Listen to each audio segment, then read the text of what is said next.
सभी श्याम प्रेमियों को हाथ जोड़कर जय श्री श्याम। पुत्रदा एकादशी की सभी श्याम प्रेमियों को बहुत बहुत बधाई। सबसे पहले जो भी वीडियो जहाँ भी देखे 2-3 मिनट के लिए अपने मंदिर में बैठ जाइए और श्याम बाबा का नाम लीजिए। हाथ में जल लीजिए, राइट हैंड में जल लीजिए, संकल्प लीजिए।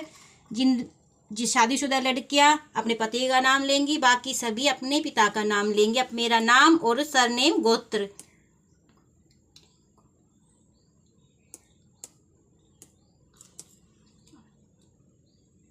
और आपको बोलना है कि आज बाबा श्याम हम करने योग्य तो नहीं हैं, लेकिन फिर भी आपकी श्री चरणों में पुत्रदा एकादशी का व्रत कर रहे हैं। आप जो भी हमारी एक मनोकामना है पूर्ण कर दीजिए और अपनी मनोकामना बोलते हुए जल को नीचे छोड़ दीजिए। और अभी सुनाते हैं पुत्रदा एकादशी, श्रावण मास के शुक्ल पक्ष की पुत्रदा एकादशी। सभी श्याम प्रेमी बोलिए एक बार जय श्री श्याम। पुत्रदा एकादशी श्रावण मास में जिन दाम्पत्य जीवन में भाई कोई संतान नहीं है वो करे। सबसे पहले प्रारंभ करते हैं श्री गणेशाय से। श्री गणेश जी का नाम लेके अपनी कथा प्रारंभ करते हैं हम लोग। जय श्री श्याम, जय श्री श्याम, जय श्री श्याम। बोलिए श्याम सुंदर बिहारी लाल की जय हो। श्रावण मास में शुक्ल पक्ष की एकादशी को पुत्रदा एकादशी कहते हैं। धर्मराज युधिष्ठिर बोले कि हे भगवान, अब आप मुझे श्रावण शुक्ल पक्ष की एकादशी की कथा सुनाइए। तब भगवान श्री हरि विष्णु ने प्रसन्न होकर उन्हें कहा कि इस एकादशी को जो भी कर लेता है, जिस भी दाम्पत्य जीवन में जिन भी पति पत्नी को कोई भी संतान नहीं है, इस एकादशी से उन्हें पुत्र रत्न की प्राप्ति होती है। इसको किस प्रकार करना उचित है, विधि पूर्वक बताइए। सो उन्होंने कहा कि मधुसूदन बोले, हे राजन, अब आप शांति पूर्वक श्रावण मास के शुक्ल पक्ष की एकादशी का स्मरण कीजिए। द्वापर युग के प्रारंभ में मनिष्ठ नाम की एक नगरी थी। उस नगरी में एक राजा राज्य करता था जो पुत्रहीन था, इसलिए सदैव दुखी रहता था। उस राज्य में कष्टदायक प्रतीत होता था, क्योंकि पुत्र के बिना इस लोक में या परलोक में दोनों में ही सुख नहीं है।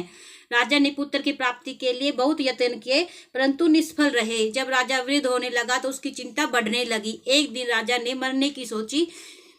कहा कि मैं अपने जीवन को खत्म कर लूंगा। मैंने पता नहीं कौन से पाप किए जिससे मैं अपने पितर ऋण से मुक्त न हो सका।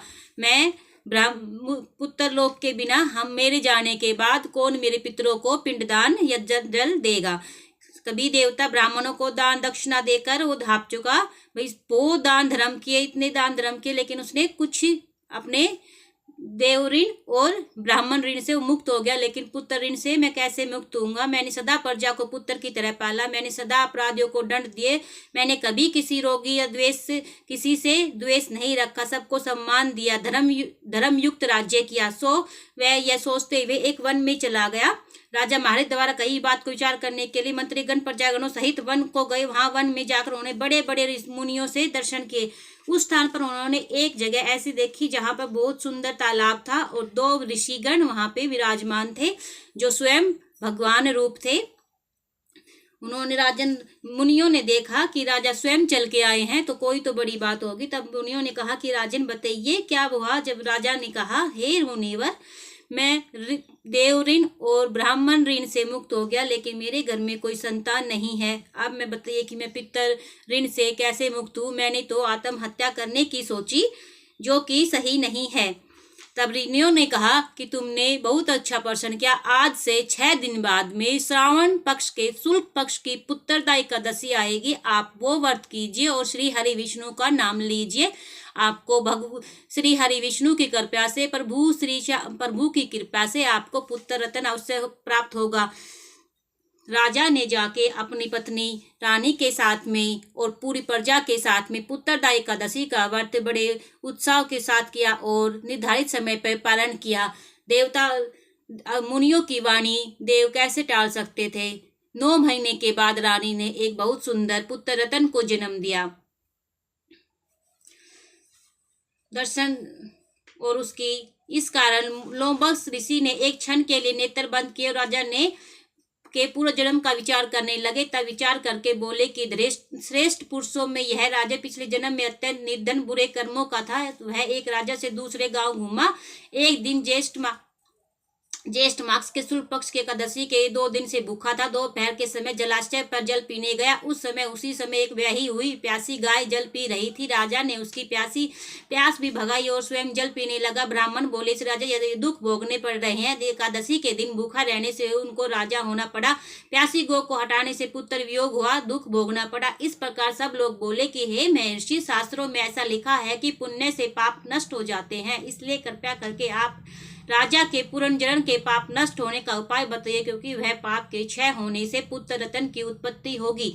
ब्राह्मण के ऐसे वचनों को सुनकर लोमस ऋषि बोले, हे ब्राह्मण, यदि श्रावण मास के शुक्ल पक्ष की पुत्रदा एकादशी तुम सब लोग व्रत करोगे, रात्रि जागरण करोगे, इस व्रत का फल राजा को प्रदान करोगे, तुम्हें राजा को पुत्र पैदा होगा, तब राजा ने समस्त दुख नष्ट हो जाएंगे। मंत्री समित सभी प्रजा महर्षि लोमस ऋषि के वाक्य को सुनकर प्रसन्नता पूर्वक नगर वापस आ गए और उन्हें श्रावण मास की शुक्ल पक्ष की एकादशी का व्रत किया। आज्ञा पूर्वक विधि पूर्वक व्रत किया। द्वादशी को बाबा को भोग लगाकर खुद भोजन ग्रहण किया। उस पुण्य के प्रभाव से रानी ने गर्भ धारण किया और 9 महीने के पश्चात एक अत्यंत तेजस्वी पुत्र प्राप्त हुआ। हे राजन, इसलिए इस एकादशी का नाम पुत्रदा एकादशी पड़ा। जो मनुष्य पुत्र रत्न को प्राप्त करना चाहता है या फिर जिनके संतान नहीं है, वो इस एकादशी का व्रत को विधि पूर्वक करे। इस व्रत के प्रभाव से इस लोक में सुख और परलोक में स्वर्ग की प्राप्ति होगी। बोलिए श्याम सुंदर बिहारी लाल की जय हो।